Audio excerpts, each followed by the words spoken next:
you do realise that they're trying to drive us mad, don't you?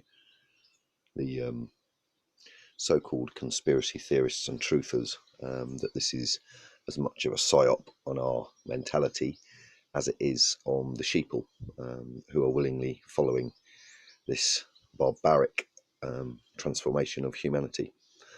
So it's going to be very difficult, especially over the next year or two, when the potential second wave comes, and the further misery that that's going to cause. Are there any solutions to this? Because stuck between a rock and a hard place, watching people that you care about and love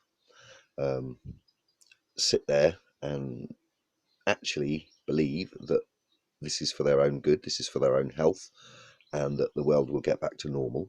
And if it doesn't get back to the same normality, it's because of their health. That's the most bitter pill to swallow, and that's enough to drive anybody insane.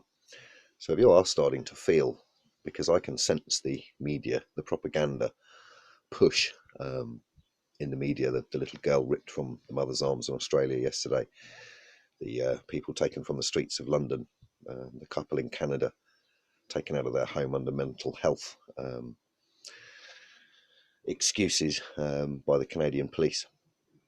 These things are designed to make people like us who have a different mentality, who can see clearly through this. They're designed to make us scared, and they're designed to drive a paranoia and a fear into us. And I keep hearing this word fear.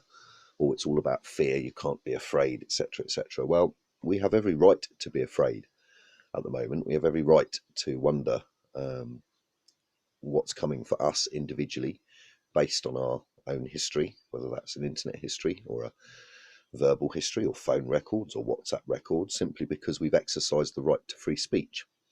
I've never wished violence upon another person. I've never incited violence, which is why I believe my YouTube channel is still here, despite my protestations regarding political Zionism, Israel, Netanyahu, Trump, the British government, the royal family, the black nobility, the banking sector, the finance sector. In fact, every aspect from child protection services through to the military. I've had a pop at them over the past 10 years and backed up with information that I've researched myself. So, and as you know, I'm not monetized. So between those two factors, when you're putting out information and you're not inciting violence towards any one group or asking another group, then it's highly likely that you'll be left alone until they get you into room 101. And then of course, all of that history will be used against you. And it doesn't matter how clever you think you are, how good at avoiding questions, etc., etc. When it comes to interrogation tactics that are employed by, you could call them the military now, because I won't call them the police anymore. This is war, isn't it? So anybody acting on behalf of our enemy is a militarized personnel.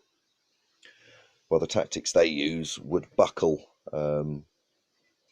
SAS and Marines, because when they go through the selection process, 90% of them don't make the psychological evaluation because they just get caught out.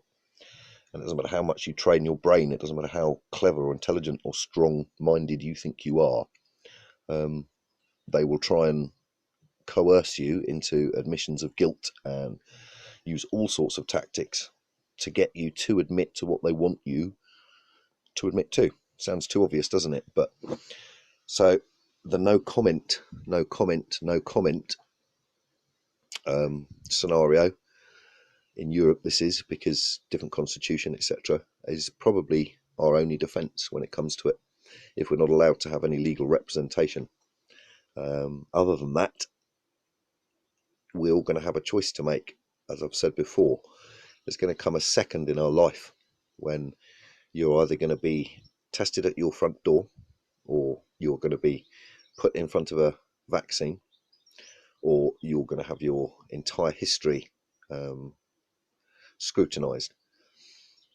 And at that second, you're going to know what kind of person you are, because your fight or submit or flight mode is going to kick in.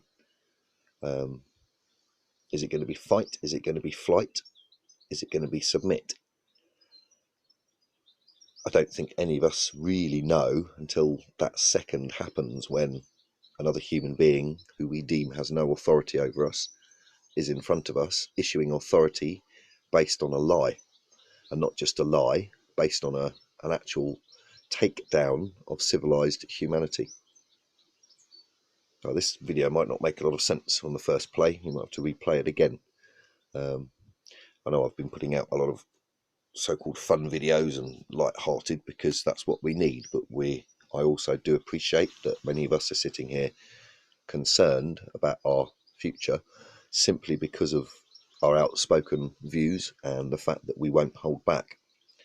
Well, again, it's fight or flight or submit, and physically and mentally prepare yourselves for one of those three: fight, flight or submit.